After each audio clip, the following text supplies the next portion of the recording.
ربنا وأدخلهم جنات عدن التي وعدتهم ومن صلح من آبائهم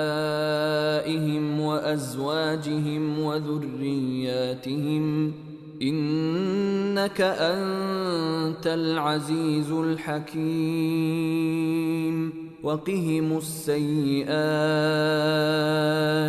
ومن تق السيئات يومئذ فقد رحمته وذلك هو الفوز العظيم. السلام علیکم ورحمۃ اللہ وبرکاتہ. ان الحمد للہ نحمده ونستعینه ونستغفره ونعوذ باللہ من شرور انفسنا ومن سیئات اعمالنا من يهده الله فلا مضل له ومن يضلل فلا هادي له واشهد ان لا اله الا الله وحده لا شريك له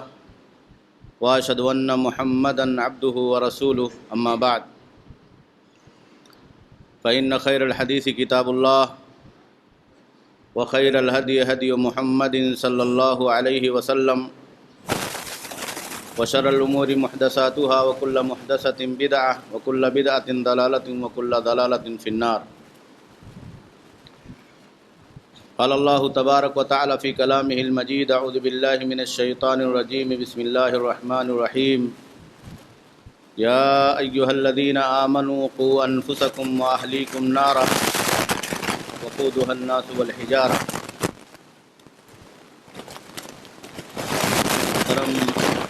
صدر اجلاس، علماء کرام،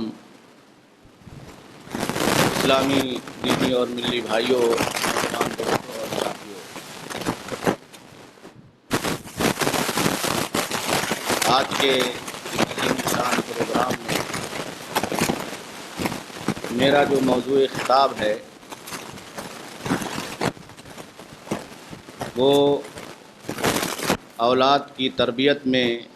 ماں اور باپ کی ذمہ داریاں.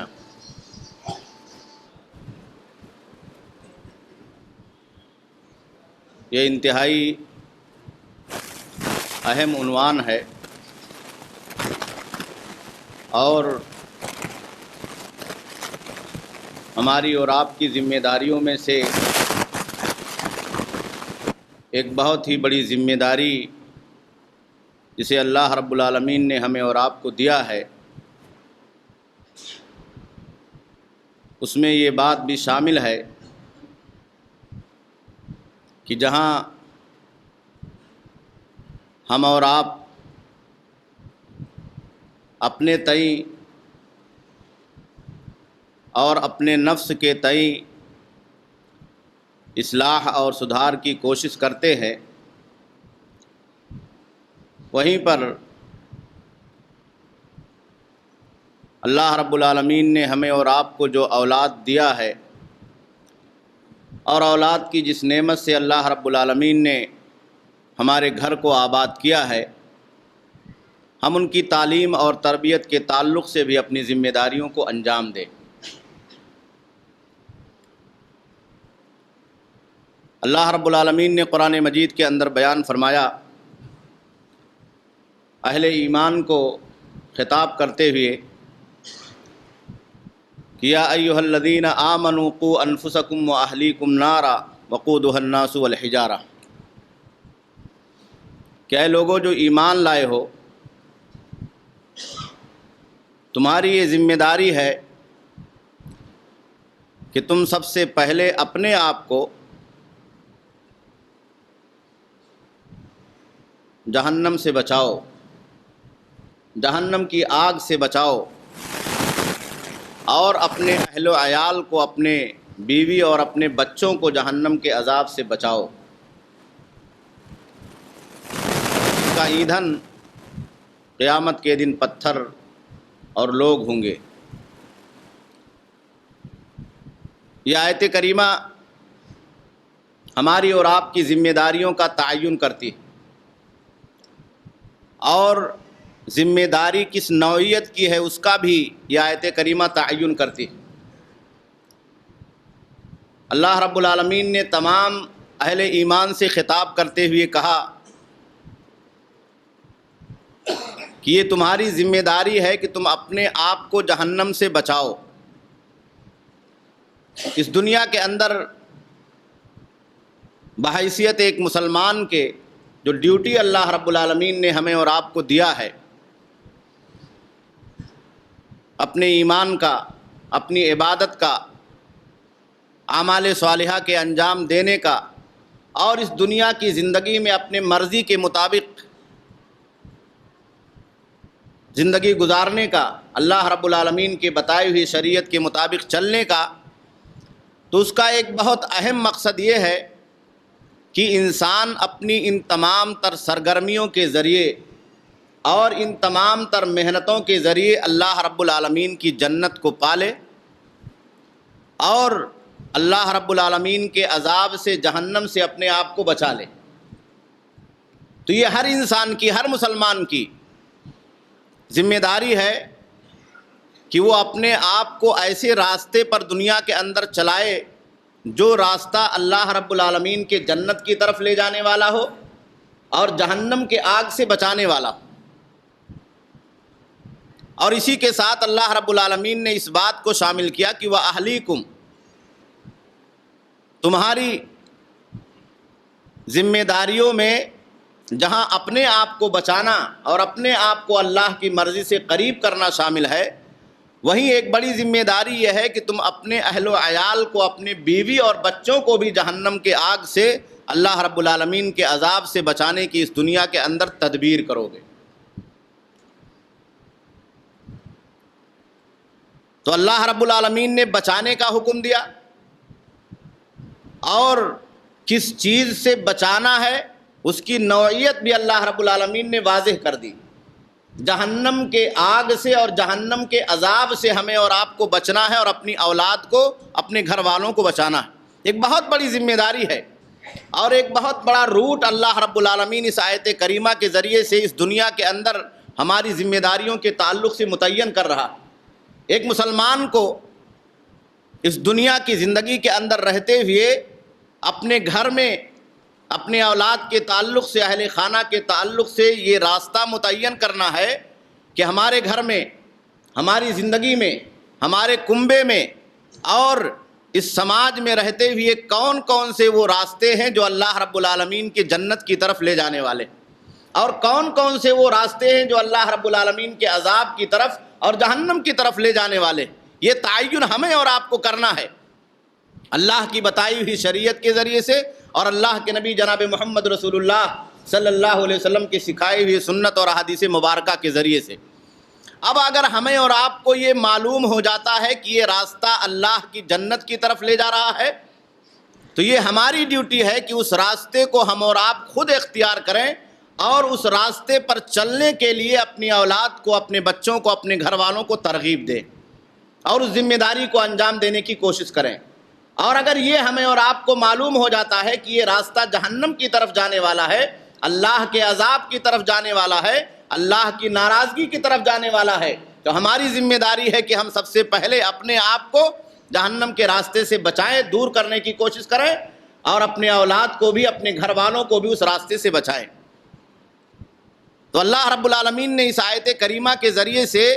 والدین کی ذمہ داریوں میں سے ایک ذمہ داری یہ مقرر کر دیا کہ اولاد کے تعلق سے والدین کی ایک بہت بڑی اور اہم ترین ذمہ داری یہ ہے کہ وہ دنیا کے اندر جنت میں جانے کے راستے کو سیکھیں اور اس راستے پر اپنی اولاد کو چلائیں، اور جہنم میں جانے والے راستے کو سیکھیں اور جانیں، اور اس راستے پر اپنی اولاد کو جانے سے بچائیں، محفوظ کریں۔ اللہ کے نبی جناب محمد رسول اللہ صلی اللہ علیہ وسلم نے اسی لیے احادیث مبارکہ کے اندر ایک مسلمان کو اس بات کی تعلیم دی ہے کہ دنیا کی زندگی کے اندر اسے چاہیے کہ اپنی اولاد کو صالح بنانے کی کوشش کرے، نیک بنانے کی کوشش کرے۔ حضرت ابو ہریرہ رضی اللہ تعالیٰ عنہ کی روایت ہے، اللہ کے نبی جناب محمد رسول اللہ صلی اللہ علیہ وسلم نے ایک مشہور حدیث کے اندر بیان فرمایا کہ اذا مات ابن آدم انقطع عنہ عملہ الا من ثلاث، کہا کہ جب انسان مر جاتا ہے تو اس کے سارے اعمال منقطع ہو جاتے ہیں، نہ زندگی رہی نہ عمل رہا، اور نہ عمل کے ثواب کو پانے کا موقع رہا، الا من ثلاث، سوائے 3 چیزوں کے۔ کہا 3 چیزیں ایسی ہے کہ مرنے کے بعد بھی انسان کو اس کا ثواب اللہ رب العالمین کی طرف سے پہنچتا رہتا ہے۔ کہا صدقۃ جاریہ، صدقہ جاریہ جو دنیا کے اندر چھوڑ کر کے گیا، ایسا صدقہ جو باقی رہنے والا ہو۔ آپ نے کوئی کنواں، کوئی نہر، کوئی سرائے، کوئی مسجد، کوئی ایسا دین کا کام کر دیا جو آپ کی زندگی کے بعد باقی ہے، اور اہل اسلام، اہل ایمان، اللہ کے نیک بندے اس سے فائدہ اٹھا رہے ہیں، تو جب تک وہ چیز باقی ہے اور جاری ہے اس کا ثواب بھی آپ کو پہنچتا رہے گا۔ او علم ينتفع به، یا ایسا علم جس کے ذریعے سے فائدہ اٹھایا جاتا ہے۔ آپ نے حدیث کی کوئی کتاب چھاپ دی، آپ دنیا سے چلے گئے، وہ کتاب لوگ پڑھ رہے ہیں۔ آپ نے قرآن مجید کہیں خرید کر کے رکھ دیا، آپ دنیا سے چلے گئے، قرآن مجید کا وہ نسخہ جو آپ نے کسی کو دیا ہے وہ باقی ہے، وہ پڑھ رہا ہے، تو اس کا ثواب آپ کو ملتا رہے گا۔ یا علم کی کسی بھی چیز کی آپ نے نشر و اشاعت کی تو آپ کی زندگی میں بھی آپ کو اس کا ثواب ملتا ہے، اور آپ اس دنیا سے رخصت ہو جاتے ہیں، وہ علم باقی رہتا ہے تو بھی آپ کو ثواب ملتا ہے۔ اور کہا او ولد صالح یدعو لہ، یا آپ ایسی اولاد چھوڑ کر کے گئے جو اولاد نیک ہے، یدعو لہ، جو آپ کے مرنے کے بعد آپ کے لیے دعا کرتی۔ یہ حدیث مبارک اس بات کی دلیل ہے کہ ایک انسان کو اپنی دنیا کی زندگی میں اس بات کی کوشش کرنی چاہیے کہ وہ اپنی اولاد کو صالح اور نیک بنا کر کے جائے، اپنی اولاد کو ایسی تربیت دے کر کے جائے، ایسی تعلیم دے کر کے جائے کہ اگر وہ انسان اس دنیا سے موت کا شکار بنا دیا جائے، اللہ رب العالمین کے یہاں اسے بلا لیا جائے، اس دنیا سے رخصت ہو جائے، تو اس کے مرنے کے بعد بھی اس کی اولاد اس کے لیے مغفرت کا، اللہ کی رحمت کا دعا کریں، اللہ رب العالمین سے اس کے لیے رحمت اور مغفرت کی دعائیں کریں۔ تو یہ ذمہ داری والدین کے سر پر بہت بڑی ہے کہ دنیا کی زندگی میں اگر آپ نے اپنی اولاد کو صالح بنانے کے لیے اور اپنی اولاد کو نیک بنانے کے لیے کوشش کیا ہے اور آپ اس میں کامیاب ہو گئے ہیں اپنی ذمہ داری کو انجام دینے میں، تو اس کا سب سے پہلے فائدہ اولاد کے بجائے والدین کو ہی پہنچے گا جو اس دنیا سے رخصت ہو چکے، کہ آپ کے مرنے کے بعد وہ اولاد آپ کے لیے دعا کرے گی، آپ کے لیے اس دنیا کے اندر اللہ رب العالمین سے رحمت اور مغفرت کی دعائیں مانگیں گی۔ تو یہ ذمہ داری بہت اہم ہے، نیک بنانے کی، صالح بنانے کی۔ ہماری اور آپ کی، پورے معاشرے کی یہ ذمہ داری ہے کہ ہم اور آپ اپنے گھر کے اندر ان اولادوں کو جنہیں اللہ رب العالمین نے نعمت کی شکل میں ہمیں اور آپ کو دیا ہے، انہیں ہم اور آپ ایسا راستہ، ایسی تعلیم، ایسا ایمان، ایسا عقیدہ، ایسے اخلاق اور ایسے آداب سکھلائیں اور بتلائیں جو ان کی زندگی سے اللہ رب العالمین کی ناراضگی کو اور شیطان کے وسوسے اور شیطان کے راستوں کو دور کرنے کا اور برائی سے بچنے کا، معصیت اور گناہ کی جگہوں سے بچنے کا اور دور کرنے کا ذریعہ بن سکے۔ اسی لیے اللہ کے نبی جناب محمد رسول اللہ صلی اللہ علیہ وسلم نے ایک دوسری حدیث کے اندر بیان فرمایا، حضرت ابو ہریرہ رضی اللہ تعالیٰ عنہ کی روایت ہے، امام بخاری اور مسلم رحمہم اللہ نے روایت کیا ہے کہ ما من مولود الا یولد علی الفطرہ فابواہ یحودانہ او یمجسانہ او ینصرانہ۔ کہا کہ ایک بچہ جب دنیا کی زندگی کے اندر پیدا ہوتا ہے تو وہ فطرت پر پیدا ہوتا ہے، بالکل خالی الذہن ہوتا ہے، اس کے ذہن کے اندر پیدا ہونے کے بعد کوئی چیز کسی آدمی کی طرف سے ڈالی نہیں جاتی ہے، رکھی نہیں جاتی ہے، آپ اسے جس طرف موڑنا چاہیں، جو راستہ اسے آپ دنیا کے اندر دکھانا چاہیں، جس طرف لے جانا چاہیں، وہ راستہ آپ اسے دنیا کے اندر اپنی محنتوں سے سکھا سکتے ہیں، اس راستے پر اسے لگا سکتے ہیں اور اس طرف اس کا ذہن، اس کی طبیعت اور اس کی فکر کو موڑ سکتے ہیں۔ اللہ کے نبی صلی اللہ علیہ وسلم نے کہا کہ اس میں ماں اور باپ کا بہت بڑا کردار ہوتا ہے۔ کہا فَأَبَوَاهُ يُحَوِّدَانِهِ، اس کے دونوں ماں اور باپ، والدین اسے یا تو یہودی بنا دیتے، اگر وہ یہودی گھر کے اندر پیدا ہوا تو ماں اور باپ اسے دین یہود اور اس کے عقائد اور اس کی تعلیمات کو سکھلا کر کے اسے یہودی بنا دیتے. او یمجسانہ، اور اگر وہ کسی مجوسی آتش پرست کے گھر کے اندر پیدا ہوا ہے تو ماں اور باپ ہی اسے مجوسیت اور آتش پرستی کا عقیدہ سکھلا کر کے اسے مجوسی بنا دیتے. او ینصرانہ، اور اگر وہ کسی نصرانی اور کرسچن کے گھر کے اندر پیدا ہوا ہے تو اس کے ماں باپ اسے دین نصرانیت اور اس کا عقیدہ سکھلا کر کے اسے نصرانی اور کرسچن بنا دیتے. تو والدین کی ذمہ داری یہاں بہت بڑی. اللہ کے نبی صلی اللہ علیہ وسلم نے کہا کہ پیدائش کے بعد والدین کی ذمہ داری بہت بڑی. اگر وہ کسی مسلمان گھر کے اندر پیدا ہوا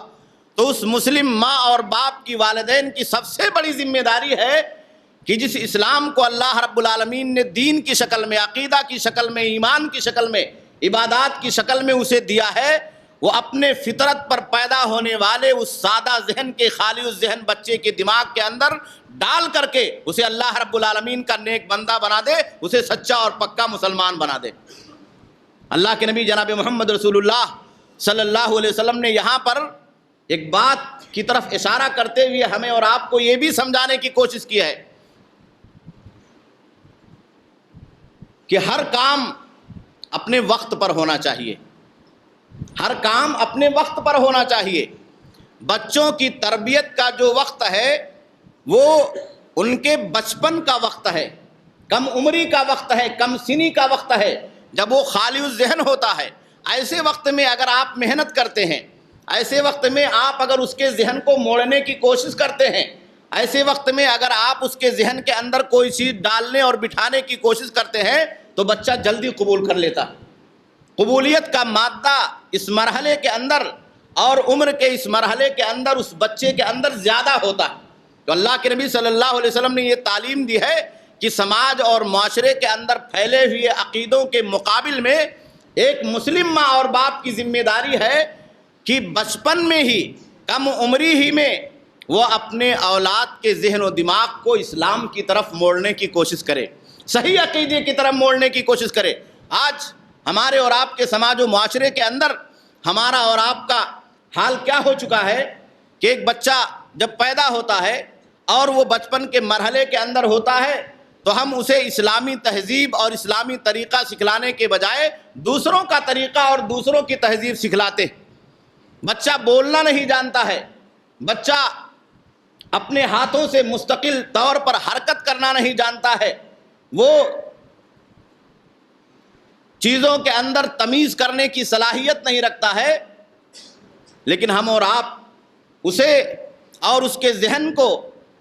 اپنے گھر کے اندر موجود افکار اور عقیدے کے ذریعے سے ایسے رخ کی طرف موڑ رہے ہیں جو اللہ کے نبی جناب محمد رسول اللہ صلی اللہ علیہ وسلم کا لایا ہوا صحیح عقیدہ نہیں ہے. آپ نماز کا معاملہ لے لیجئے، آپ لوگوں کے درمیان بیٹھنے اٹھنے کا معاملہ آپ لے لیجئے، کھانے اور پینے کا معاملہ لے لیجئے، یا خود ان تمام چیزوں سے پہلے اس بچے کے ذہن کے اندر اللہ رب العالمین کی توحید کو بٹھانے کا معاملہ لے لیجئے. کتنے ایسے مسلمان ہیں جو اپنے بچے کو پیدا ہونے کے بعد 1 سال 2 سال 3 سال 4 سال 5 سال کی عمر کے اس قیمتی مرحلے کے اندر کلمہ سکھاتے ہیں، اللہ کا پیارا نام سکھاتے ہیں، اور اسلام کے ارکان کو، ایمان کے ارکان کو ان کے ذہن میں بٹھانے کی کوشش کرتے ہیں. آج ہمارے سماج و معاشرے کا حال یہ ہو گیا ہے کہ ہر آدمی انگریزی تہذیب اور تمدن کے پیچھے اس طریقے سے بھاگ رہا ہے کہ اس کے نتیجے میں ہم خود اپنے اسلامی کلچر سے اور اپنے اسلامی تہذیب سے دور ہوتے جا رہے ہیں. اللہ کے نبی جناب محمد رسول اللہ صلی اللہ علیہ وسلم کی یہ حدیث ہمیں اور آپ کو سکھلاتی ہے کہ ہمیں اپنے اولاد کے ساتھ محنت کرنا ہے،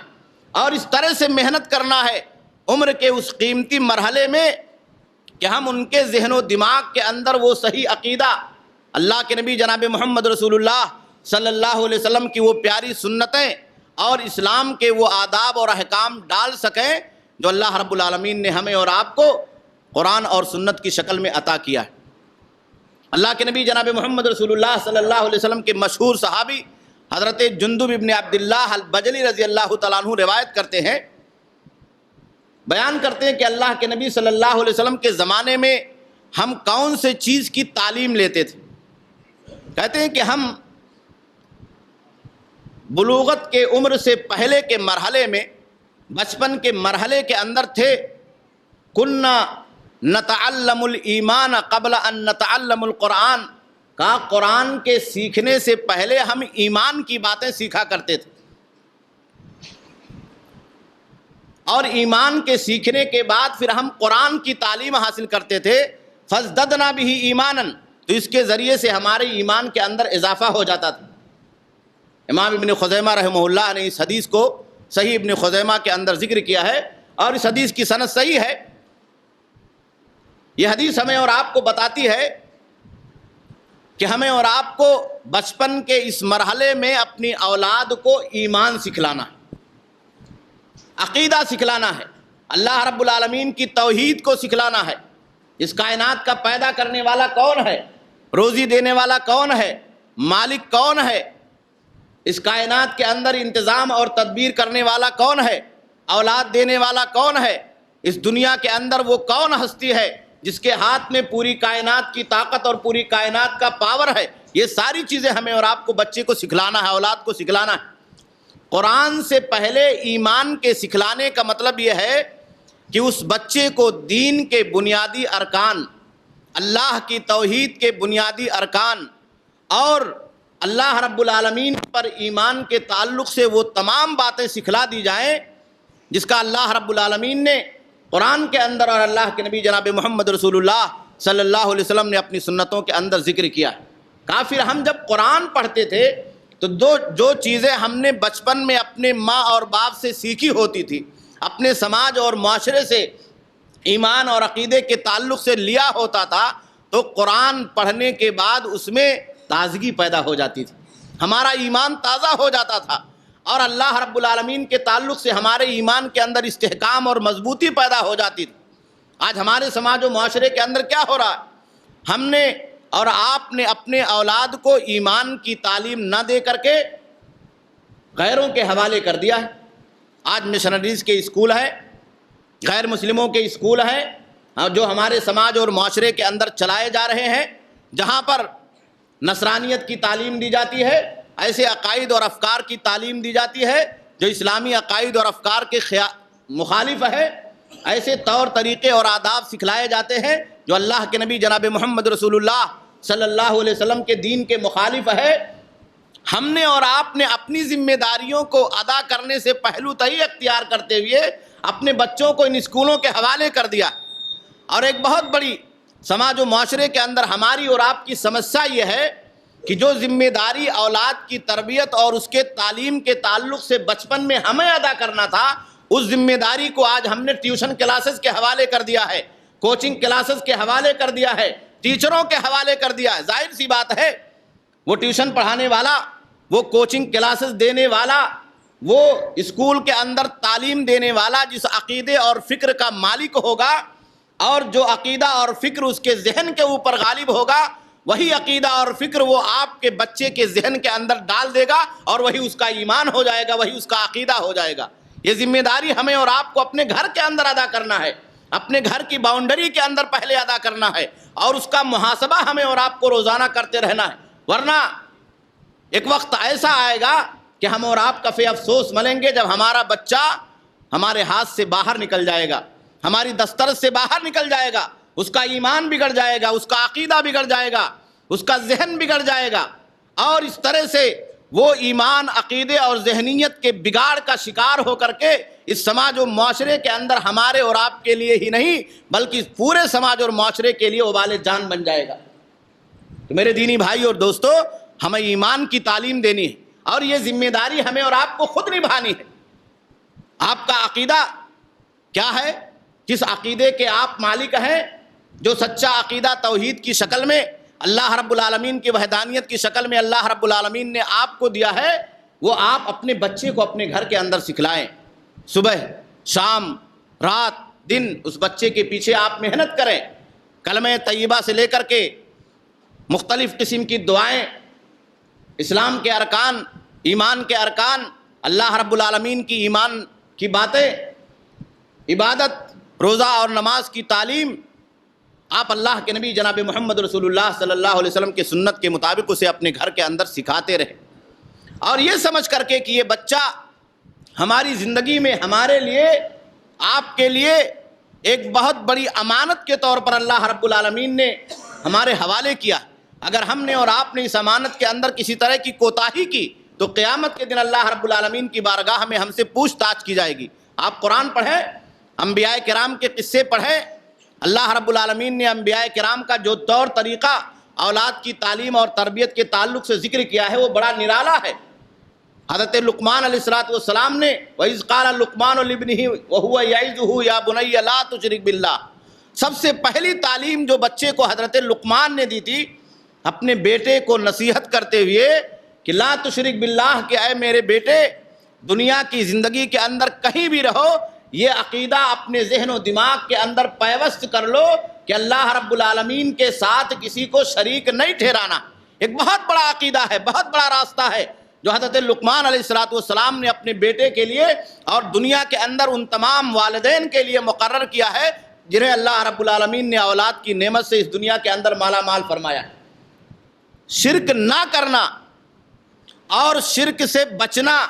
اپنی اولاد کو شرک سے دور رکھنا اور شرک سے بچنے کی تدابیر کرنا،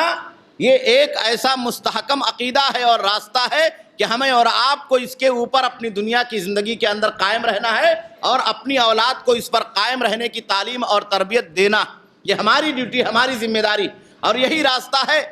جو جہنم سے بچانے والا ہے۔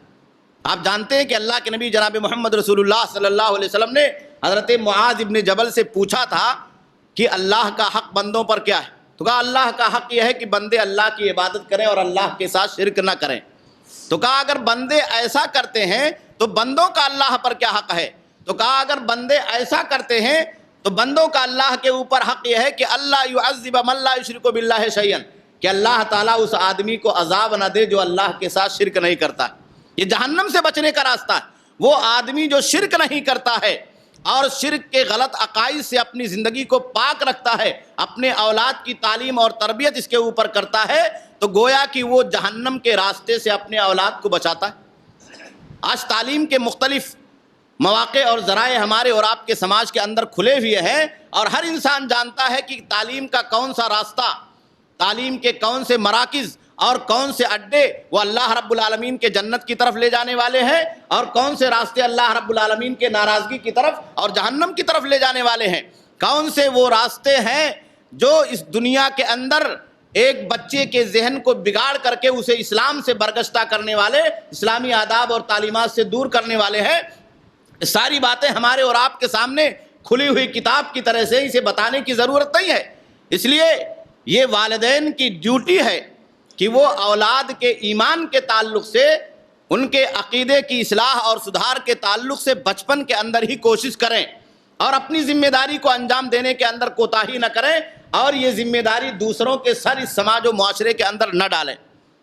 اسی طرح سے اللہ کے نبی جناب محمد رسول اللہ صلی اللہ علیہ وسلم نے عبادت کی تعلیم اور تربیت کا اہتمام کرنے کا ہمیں اور آپ کو حکم دیا۔ حضرت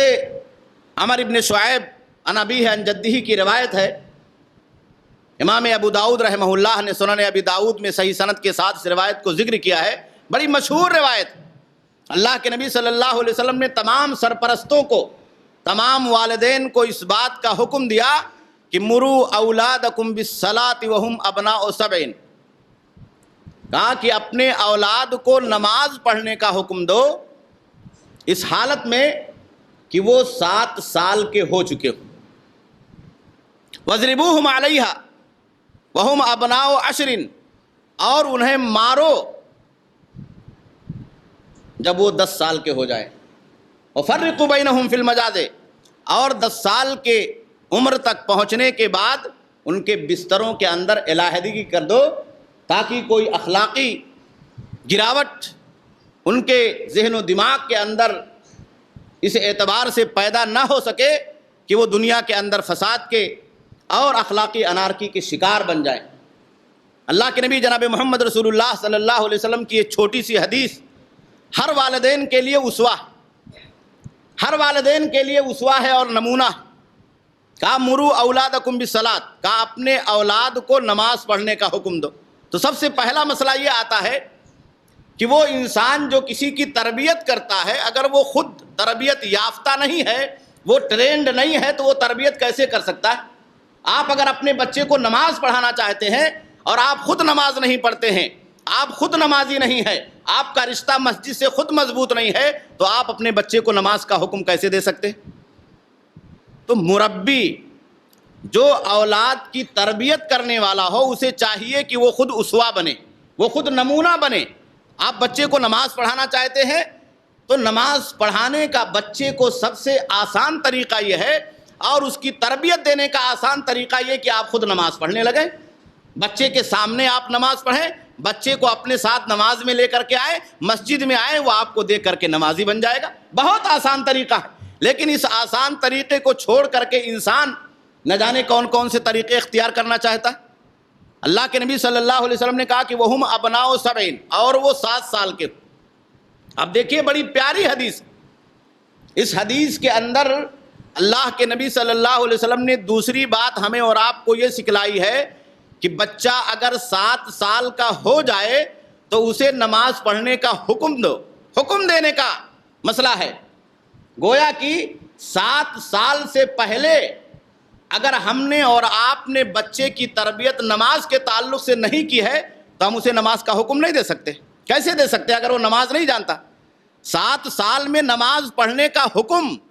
نماز پڑھنے کا آرڈر، نماز پڑھنے کے لیے بچے کو کہنے کا مسئلہ اللہ کے نبی صلی اللہ علیہ وسلم نے اس حدیث کے اندر بیان کیا ہے۔ گویا کہ نماز کی تربیت 7 سال سے پہلے ہے۔ آپ اسے سکھلائیں، آپ اسے بتلائیں کہ نماز کیسے پڑھنا ہے، وضو کیسے بنانا ہے، نماز کے ارکان کیا ہے، کس نماز کے اندر کتنی رکعتیں ہیں، نماز میں کیسے قیام کیا جاتا ہے، کیسے رکوع کیا جاتا ہے، کیسے سجود کیا جاتا ہے، کون سی دعائیں پڑھی جاتی ہیں۔ جب بچہ ٹرینڈ ہو جائے اور 7 سال کے مرحلے کے اندر داخل ہو جائے، 7 سال کا ہو جائے، تو اس کو حکم دو کہ اب نماز شروع کرو۔ وَاضْرِبُوهُمْ عَلَيْهَا، اور کہا 3 سال تک انہیں برابر حکم دیتے رہو، 3 سال تک برابر ان کے پیچھے محنت کرتے رہو، مسجد کے اندر لاتے رہو، اپنے ساتھ انہیں نماز کے اندر لگاتے رہو، اپنی نمازیں انہیں دکھاتے رہو، نماز کی تربیت کے لیے انہیں بار بار کوستے رہو۔ اور اگر نہیں مانتے ہیں 3 سال کی محنت کے بعد، تو اللہ رب العالمین نے والدین کو یہ حق دیا ہے کہ وَاضْرِبُوهُمْ عَلَيْهَا، کہ ان کو نماز نہ پڑھنے کی وجہ سے سزا بھی دے، تادیبی کارروائی۔ کہا کہ اگر وہ نہیں پڑھتا ہے 3 سال کی محنت کے بعد، والدین کی بات پر توجہ نہیں دیتا ہے، والدین کے حکموں سے روگردانی کرتا ہے، مسجد سے بھاگتا ہے، نماز چھوڑتا ہے، تو والدین کو اس بات کا رائٹ اور حق ہے کہ وہ اپنے بچے کو سزا دے سکتے ہیں۔ وَاضْرِبُوهُمْ عَلَيْهَا وَهُمْ أَبْنَاءُ 10، 10 سال کے ہو جائیں تو بچے کو سزا دی جائے۔ اور آج ہمارے سماج و معاشرے کے اندر کتنے ایسے والدین ہیں جو خود سزا کے مستحق ہیں، نہ وہ نماز پڑھتے ہیں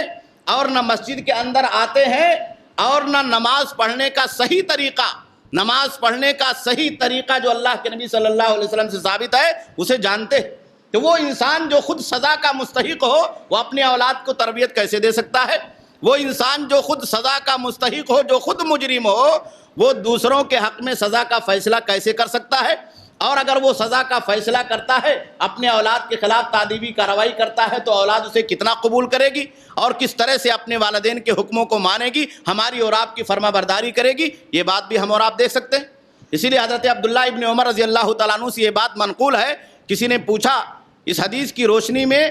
کہ بچوں کو نماز پڑھنے کا حکم کب دیا جائے، نماز کی تعلیم انہیں کب دی جائے، نماز کب سکھایا جائے؟ تو حضرت عبداللہ ابن عمر رضی اللہ تعالیٰ عنہ نے کہا کہ 7 سال سے پہلے کے مرحلے میں جب بچہ اپنے داہنے اور بائیں ہاتھ کو پہچاننے لگے تو انہیں نماز سکھانا شروع کر دو۔ کہا جب اسے اتنا شعور ہو جائے کہ وہ یہ سمجھ لے کہ یہ میرا داہنا ہاتھ ہے، یہ میرا بایاں ہاتھ ہے، تو نماز سکھانا شروع کر دو، تاکہ جب 7 سال کے مرحلے میں پہنچے تو تمہارے ساتھ نماز پڑھنے لگے، مسجد کے اندر جانے لگے۔ امام نخعی نے کہا کہ اسلاف کرام کو ہم نے دیکھا کہ وہ اپنے بچوں کو نماز کی تربیت اس مرحلے میں دیتے تھے جب ان کے دودھ کے دانت ٹوٹ جایا کرتے تھے۔ کہا دودھ کا دانت جب ٹوٹتا تھا تو اسی وقت ہی انہیں پکڑ کر کے نماز سکھلاتے تھے کہ نماز میں ایسے کھڑے ہوتے ہیں، ایسے ہاتھ باندھتے ہیں، ایسے رکوع کرتے ہیں، ایسے سجدہ کرتے ہیں اور ایسی دعائیں پڑھی جاتی ہیں۔ میرے دینی بھائی اور دوستو، آج یہ چیزیں ہمارے سماج و معاشرے سے بالکل مفقود ہوتی جا رہی ہیں۔ ہم نہ ذمہ داریوں کا احساس کرتے ہیں اور نہ بروقت اولاد کی تربیت کے لیے اپنے گھر کے اندر، اپنے سماج و معاشرے کے اندر انتظام کرتے ہیں۔ جب وہ بچہ ہمارے ہاتھ سے باہر ہو جاتا ہے، ہماری دسترس سے باہر ہو جاتا ہے، تب ہم اس کے اوپر سختی کرنے کے لیے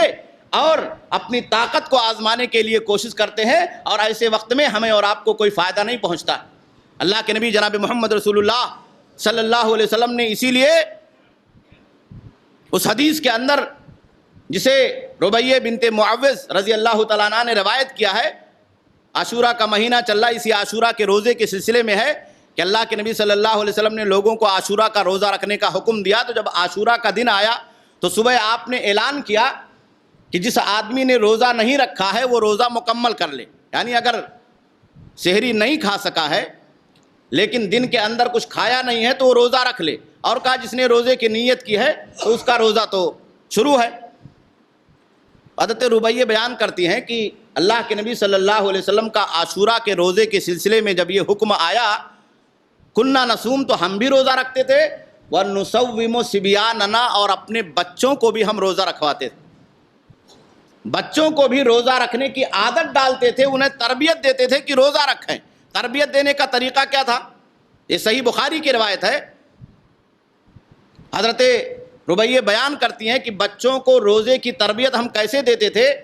کہا صبح سے ان کو روزہ رکھواتے تھے، جب دوپہر ہوتی تھی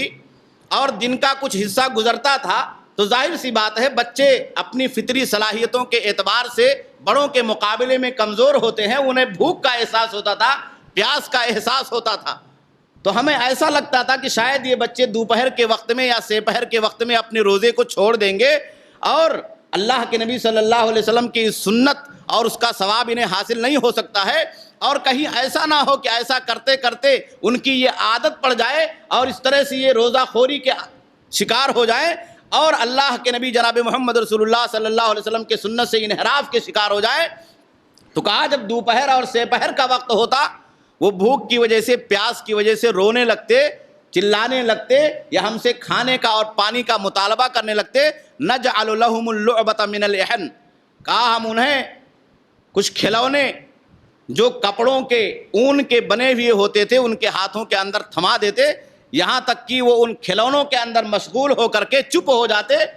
اور بھوک اور پیاس کا احساس انہیں نہیں رہ جاتا۔ شام ہو جاتی، افطاری کا وقت ہو جاتا اور وہ ہمارے ساتھ بیٹھ کر کے افطار کرتے۔ یہ صحابہ کرام کا اور صحابیات کا جذبہ تھا اپنے اولاد کی تربیت کے تعلق سے۔ آپ دیکھیے، اگر ایک بچہ بھوکا ہو یا پیاسا ہو اور دوپہر کے 12 بج چکے ہوں اور 6 گھنٹے 5 گھنٹے روزہ افطار میں باقی ہوں، تو اس 5 گھنٹے میں اس بچے کے ساتھ کتنی آپ کو محنت کرنی ہے کہ اس کا روزہ باقی رہے اور وہ روزے کا عادی ہو جائے، اللہ رب العالمین کی ایک عبادت کا عادی ہو جائے۔ صحابہ کرام عموماً اتنی محنت کرتے تھے کہ وہ اپنا روزہ نہ چھوڑے بلکہ پورے دن کا روزہ اس کا مکمل ہو جائے۔ میرے دینی بھائی اور دوستو، یہی جذبہ ہمارے اور آپ کے ذہن و دماغ کے اندر پیدا ہونا چاہیے، اور صرف پیدا نہیں ہونا چاہیے، اس کے لیے ہمیں اور آپ کو اپنے اولاد کے ساتھ محنت کرنی چاہیے، وہ تدبیریں اختیار کرنی چاہیے جن تدبیروں کی وجہ سے وہ نماز کا عادی ہو جائے، اللہ کی عبادت کا عادی ہو جائے، قرآن کی تلاوت کا عادی ہو جائے، روزہ رکھنے کا عادی ہو جائے، نیک باتوں کو انجام دینے کا اور اختیار کرنے کا عادی ہو جائے، اللہ کے نبی صلی اللہ علیہ وسلم کی سنت کو ماننے کا اور اپنی زندگی کے اندر نافذ کرنے کا عادی ہو جائے۔ آج ہمارے سماج و معاشرے کے اندر کیا ہے کہ لاڈ اور پیار میں ہم اپنے اولاد کو برباد کرتے ہوئے اس دنیا کے اندر چلے جا رہے ہیں، اور بربادی کے راستے پر اپنی اولاد کو شیطان کے راستے پر لگاتے جا رہے ہیں، چاہے کپڑے کا معاملہ ہو، چاہے کھانے کا معاملہ ہو، چاہے کھانے پینے کے آداب اور طور طریقے ہوں، یا اور دیگر سنتیں ہوں جو اللہ کے نبی صلی اللہ علیہ وسلم نے دیا ہے۔ ہم اور آپ اسے اس دنیا کے اندر اس طرح سے تبدیل کر رہے ہیں اور اپنے اولاد کو ان سنتوں سے اس طرح سے دور کر رہے ہیں کہ جیسے ایسا محسوس ہوتا ہے کہ اولاد کے تعلق سے ہماری اور آپ کی کوئی ذمہ داری نہیں ہے، اور اللہ رب العالمین قیامت کے دن ہم سے اور آپ سے اولاد کے بارے میں کوئی سوال نہیں کرے گا۔ میرے دینی بھائی اور دوستو، ہمیں ہوش کے ناخن لینا ہے اور ہمیں اپنے آپ کو تیار کرنا ہے، آمادہ کرنا ہے کہ یہ قیمتی سرمایہ جو اللہ رب العالمین نے اولاد کی شکل میں ہمیں اور آپ کو عطا کیا ہے، کہیں ایسا نہ ہو کہ ہماری کاہلی کی وجہ سے، ہماری سستی کی وجہ سے یہ ہم سے اور آپ سے ضائع نہ ہو جائے، برباد نہ ہو جائے، اور پھر یہ بڑے ہو کر کے ہمارے اور آپ کے لیے وبال جان اور سردرد نہ بن جائے۔ اور ایک تیسری چیز جس کا تذکرہ اللہ کے نبی صلی اللہ علیہ وسلم نے احادیث مبارکہ کے اندر کیا ہے کہ اولاد کو اسلامی آداب اور اسلامی اخلاق کی تعلیم اور تربیت دینی چاہیے۔ یہ بہت بڑی ذمہ داری۔ آج سماج و معاشرے کے اندر کتنا بڑا کرپشن، کتنی بڑی بدعنوانی اور کتنی اخلاقی انارکی پن ہمارے اور آپ کے معاشرے کے اندر پھیلا دیا گیا ہے۔ بسا اوقات ہم اور آپ بھی اس کے شکار ہوتے ہیں، ہمارا سماج اور معاشرہ بھی شکار ہوتا ہے۔ ایک والدین کی ذمہ داری ہے کہ وہ اپنے کردار اور اپنے کیریکٹر کو خود صاف ستھرا بنائیں، اور اپنے اولاد کے کردار اور کیریکٹر کو بھی صاف اور ستھرا بنانے کی کوشش کریں اور اس کی جد و جہد کریں۔ میں ایک مثال دیتا ہوں کہ اگر آپ سماج اور معاشرے کے اندر رہتے ہوئے اپنے آپ کو صاف اور ستھرا بنائیں گے، اپنے اخلاق کو اچھا اور سچا بنائیں گے، تو آپ کا بچہ آپ کو دیکھ کر کے آپ کے اخلاق کو اور آپ کے صاف ستھرے کیریکٹر اور آپ کی صاف ستھری زندگی کو اختیار کرے گا۔ اور اگر آپ اپنے زندگی کو، اپنے کیریکٹر کو صاف اور ستھرا نہیں بنائیں گے، آپ کے دامن پر کوئی داغ ہوگا، تو آپ کا بچہ اسے دیکھ کر کے سماج و معاشرے کے اندر اسی عادت کو، اسی روش کو اور اسی رویے کو اختیار کرے گا۔ بہت سارے والدین ایسے ہیں جو اولاد کے سامنے جھوٹ بولتے، غلط باتیں کرتے ہیں، سگریٹ پیتے ہیں، یا ایسے معصیت اور گناہ کے کام کرتے ہیں کہ جن کو دیکھ کر کے اولاد کے ذہن و دماغ کے اندر یہ بات پیدا ہو جاتی ہے کہ اس کام کا کرنا ہمارے لیے بھی جائز اور درست ہے، یا اس کام کو ہمیں بھی کرنا چاہیے۔ میرے دینی بھائی اور دوستو، کوئی بھی کام، کوئی بھی عمل ہمارے اور آپ کے لیے فائدے اور نقصان سے خالی نہیں ہے۔ آپ اس کے ایجابی پہلوؤں کو اور اس کے سلبی پہلوؤں کو دونوں کو سامنے رکھیں، خاص طور پر اپنے اولاد کے تعلق سے، اور کوئی بھی ایسا موقع اپنے اولاد کو اس دنیا کی زندگی کے اندر نہ دیں جس کے ذریعے سے وہ ہم سے اور آپ سے غلط تاثر لے کر کے جائیں، ان کے ذہن و دماغ کے اندر غلط تاثر پیدا ہو، اور پھر اس کے نتیجے میں وہ اپنی زندگی کو شیطان کے راستے پر ڈال دیں۔ ایک چھوٹی سی مثال ہے، بہت سارے لوگ سگریٹ پیتے ہیں، پان کھاتے ہیں، گٹکا کھاتے ہیں، بہت سارے ایسے کام کرتے ہیں جو کام شرعی اعتبار سے صحیح نہیں ہوتے۔ اس کام کو کرنے کے لیے یا اس کام کو پائے تکمیل تک پہنچانے کے لیے یا اس کام میں مدد کرنے کے لیے بسا اوقات وہ اپنے اولاد کو بھی شریک کر لیتے ہیں۔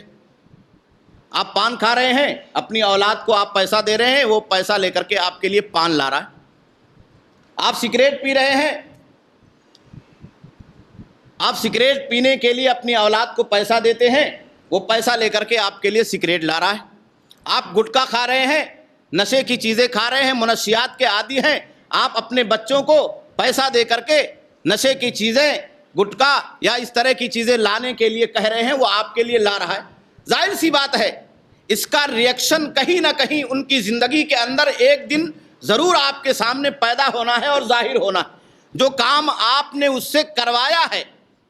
جو عمل آپ نے اسے کرنے کے لیے مدد طلب کی ہے، یا اس میں اس کی مشارکت آپ نے حاصل کی ہے، تو ایک نہ ایک دن اس کا ریئیکشن اس کی زندگی کے اندر، اس کا برا نتیجہ، اس کا غلط رزلٹ اور برا اثر اس کی زندگی کے اندر شامل اور داخل ہونا۔ اسی لیے اللہ کے نبی جناب محمد رسول اللہ صلی اللہ علیہ وسلم نے ہمیں اور آپ کو ایسے کرداروں سے اور ایسے منفی پہلوؤں سے بھی بچنے کی اور بچانے کی کوشش کی ہے جو ہماری اور آپ کی زندگی کے لیے بھی نقصان دہ ہے اور ہماری اولاد کی زندگی کے لیے بھی نقصان دہ ہے۔ اس لیے ہمیں اور آپ کو چاہیے کہ ہم اولاد کی صحیح تعلیم اور تربیت کے لیے اپنی ذمہ داریوں کو نبھائیں۔ حضرت عمر ابن ابی سلمہ رضی اللہ تعالیٰ عنہ کہتے ہیں کہ میں اللہ کے نبی صلی اللہ علیہ وسلم کی گود میں، آپ کے گھر میں پرورش پانے والا ایک بچہ تھا۔ ایک بار آپ کے دسترخوان پر گیا تو بچہ ہونے کی حیثیت سے دسترخوان پر جو چیزیں رکھی ہوئی تھیں، میں نے چاروں طرف سے اس میں ہاتھ مارنا شروع کر دیا، کچھ یہاں سے اٹھایا، کچھ وہاں سے اٹھایا، کچھ وہاں سے اٹھایا۔ تو اللہ کے نبی جناب محمد رسول اللہ صلی اللہ علیہ وسلم نے انہیں بڑے پیار سے بلایا اور کہا کہ یا غلام، کہا کہ اے بچے، اے لاڈلے، سم اللہ، جب کھانا کھانے کے لیے کسی آدمی کے ساتھ دسترخوان پر بیٹھو اور کھانے کا پلیٹ تمہارے سامنے حاضر ہو تو پہلے بسم اللہ پڑھ لیا کرو. یا غلام سم اللہ وکل بیمینک، اور اپنے داہنے ہاتھ سے کھانا شروع کرو. وکل مما یلیک، اور ان چیزوں میں سے کھاؤ جو تم سے زیادہ قریب ہوں، تمہارے سامنے. پورے برتن کے اندر ہاتھ مت مارو. یہ چھوٹی سی حدیث ہے، لیکن اللہ کے نبی جناب محمد رسول اللہ صلی اللہ علیہ وسلم نے عملی طور پر، پریکٹیکل طور پر ایک دسترخوان پر بیٹھے ہوئے بچے کو کس طرح سے کھانے کے آداب سکھلائے، کھانے کے طریقے سکھلائے، بسم اللہ پڑھنا سکھلایا، داہنے ہاتھ سے کھانا کھانا سکھلایا. ظاہر سی بات ہے ایک بچہ جو نادان ہوتا ہے، کم عقل ہوتا ہے، اس کا ذہن خالی ہوتا ہے، وہ جلد بازی میں بہت سارے کام، لالچ میں بہت سارے کام کرنا چاہتا ہے. یہ ہماری اور آپ کی ذمہ داری ہے کہ ہم اسے ایک بار، دو بار، تین بار، بار بار سکھلاتے رہیں، تربیت دیتے رہیں، یہاں تک کہ وہ داہنے ہاتھ سے کھانے کا عادی ہو جائے، بسم اللہ پڑھنے کا عادی ہو جائے، اسلامی آداب اور تعلیمات کو اختیار کرنے اور اس پر چلنے کا عادی ہو جائے، اور ان تمام طریقوں کو اور کرداروں کو سیکھ لے اور اس کی زندگی کے اندر یہ رچ اور بس جائیں جسے اللہ کے نبی جناب محمد رسول اللہ صلی اللہ علیہ وسلم نے سکھلایا اور بتلایا. حضرت نافع جو عبداللہ ابن عمر رضی اللہ تعالیٰ عنہ کے شاگرد ہیں، وہ اپنے استاد حضرت عبداللہ ابن عمر رضی اللہ تعالیٰ عنہ کا قصہ بیان کرتے ہیں. بڑی پیاری حدیث ہے، امام ابو داؤد رحمہ اللہ نے سنن ابو داؤد کے اندر روایت کیا ہے، اور اس میں بڑی تربیت کا بڑا نرالا انداز ہے. کہتے ہیں کہ ایک بار میں اپنے استاد عبداللہ ابن عمر کے ساتھ ایک راستے سے گزر رہا تھا. راستے کے قریب کچھ چرواہے کھڑے تھے جو گانا اور موسیقی کی آوازیں بجا رہے تھے. کچھ ان کے ہاتھ میں بجانے کی چیزیں تھیں جسے وہ بجا رہے تھے، گانے کی اور بجانے کی آواز آ رہی تھی. کہتے ہیں کہ میں نے اپنے استاد حضرت عبداللہ ابن عمر کو دیکھا کہ انہوں نے اپنی دونوں انگلیاں اپنے کانوں کے اندر ڈال لی اور راستے سے دور ہٹ کر کے دوسری سمت میں چلے گئے. جب کچھ آگے چلے گئے تو اپنے کانوں سے میرے استاد عبداللہ ابن عمر نے انگلیاں نکالی اور مجھ سے پوچھا کہ نافع، کیا یہاں بھی گانے اور بجانے کی آواز آ رہی ہے؟ تو میں نے کہا کہ استاد یہاں پر گانے اور بجانے کی آواز نہیں آ رہی ہے. چنانچہ انہوں نے اپنے دونوں کانوں سے انگلیاں نکال لی. تو میں نے پوچھا کہ آخر آپ نے ایسا کیوں کیا؟ تو حضرت عبداللہ ابن عمر رضی اللہ تعالیٰ عنہ نے کہا کہ میں نے ایسے ہی اللہ کے نبی صلی اللہ علیہ وسلم کو دیکھا ہے کہ آپ ایسے موقع پر جہاں گانے اور بجانے کی آوازیں آتی تھی آپ ایسے ہی کیا کرتے تھے. حضرت عبداللہ ابن عمر رضی اللہ تعالیٰ عنہ نے اس حدیث کے اندر دو کردار اختیار کیا. ایک کردار یہ ہے کہ اس گناہ کے کام سے بچنے کے لیے پہلی تدبیر یہ کی کہ اپنے کان کے اندر انگلیاں ڈال لی تاکہ وہ آواز کان کے اندر نہ پہنچے، اور دوسرا طریقہ یہ اختیار کیا کہ اس راستے کو، جس راستے پر جا رہے تھے اور جہاں گانے بجانے کی آواز آ رہی تھی، اس راستے کو بدل لیا، دوسرے سمت میں چلے گئے تاکہ دور ہونے پر وہ گانے اور بجانے کی آواز ہمارے قریب نہ آ سکے، ہمارے کانوں سے نہ ٹکرائے. اولاد کی تربیت کے تعلق سے ہماری اور آپ کی ذمہ داریاں یہ بھی ہونی چاہیے کہ ہم اور آپ اپنے اولاد کو گانے اور بجانے کی چیزوں سے محفوظ کریں. آج موبائل کا زمانہ ہے، انٹرنیٹ کا زمانہ ہے، ٹی وی اور وی سی آر کا زمانہ ہے، MP3 اور MP4 کا زمانہ ہے. آپ ہوشیار رہیں، کہیں ایسا نہ ہو کہ ان موبائلوں کے چکر میں اور انٹرنیٹ کے ان شیطانی عنکبوتی تاروں کے چکر میں آپ کا بچہ 7 سال، 8 سال اور 10 سال کی عمر میں اپنی زندگی کو اور اپنی عاقبت کو اور اپنے دنیا اور جہان کو برباد کرنے کا ذریعہ اور سبب نہ بن رہا ہو، اور کہیں ایسا نہ ہو کہ وہ ان شیطانی چالوں کا شکار ہو کر کے آپ کے ایمان کو، آپ کے گھر کے ایمان کو، اس کے پاکیزہ ماحول کو گندا نہ کر دے، پراگندہ نہ کر دے. یہ ہماری اور آپ کی ذمہ داری اور ہماری اور آپ کی ڈیوٹی ہے. اس پر بھی ہمیں اور آپ کو توجہ دینا ہے. جیسے صحابہ کرام اور اللہ کے نبی جناب محمد رسول اللہ صلی اللہ علیہ وسلم کے ماننے والے اس سمت میں اور اس راستے میں توجہ دیا کرتے تھے اور اس کا محاسبہ کیا کرتے تھے اور اولاد کا جائزہ لیا کرتے تھے. میرے دینی بھائی اور دوستو، یہ تربیت کے چند پہلو تھے جسے میں نے آپ کے سامنے اللہ کے نبی صلی اللہ علیہ وسلم کے احادیث مبارکہ کی روشنی میں پیش کیا. ہمیں اور آپ کو چاہیے کہ ہم اور آپ اپنے اولاد کی تربیت کے تعلق سے ان تمام اسلامی پہلوؤں کو اختیار کریں جسے اللہ کے نبی جناب محمد رسول اللہ صلی اللہ علیہ وسلم نے سکھلایا ہے. اور ایمان اور عقیدے کے تعلق سے ان کی صحیح تربیت کریں، عبادات، نمازوں کے اہتمام اور اسلامی اخلاق اور آداب کے تعلق سے ان کی سچی اور صحیح تربیت کرے، تاکہ ہمارا بچہ اس دنیا کے اندر ایک صالح اولاد بن سکے اور ہمارے لیے اس دنیا کے اندر وہ ہماری نگاہوں کا تارا اور اللہ رب العالمین کے یہاں قابل قبول ہستی بن سکے، اور اس دنیا کے اندر وہ ہمارے لیے، ہمارے سماج اور معاشرے کے لیے ایک سچی اور اچھی پہچان بن سکے۔ اللہ رب العالمین سے دعا ہے کہ اللہ رب العالمین ہم تمام لوگوں کو اپنی ذمہ داریوں کو سمجھنے کی توفیق اور سعادت عطا فرمائے، اور اللہ رب العالمین ہمیں اولاد کے ساتھ اپنے وقت کو لگانے، اپنے ذہن و دماغ کو لگانے اور اتنی محنت کرنے کی توفیق عطا فرمائے کہ ہم اپنے اولاد کو ایمان کی، عقیدے کی، عبادات کی تعلیم دے سکیں اور اس کے لیے فرصت اور موقع نکال سکیں۔ اللہ رب العالمین ہمارے اولاد کو صالح بنائے اور ہمارے بچوں کے کورے ذہن کو اللہ رب العالمین صحیح عقیدے اور ایمان سے بھر دے۔ ربنا تقبل منا انک انت السمیع العلیم وتب علینا انک انت التواب الرحیم، وصلی اللہ علی نبینا محمد۔ السلام علیکم ورحمۃ اللہ وبرکاتہ۔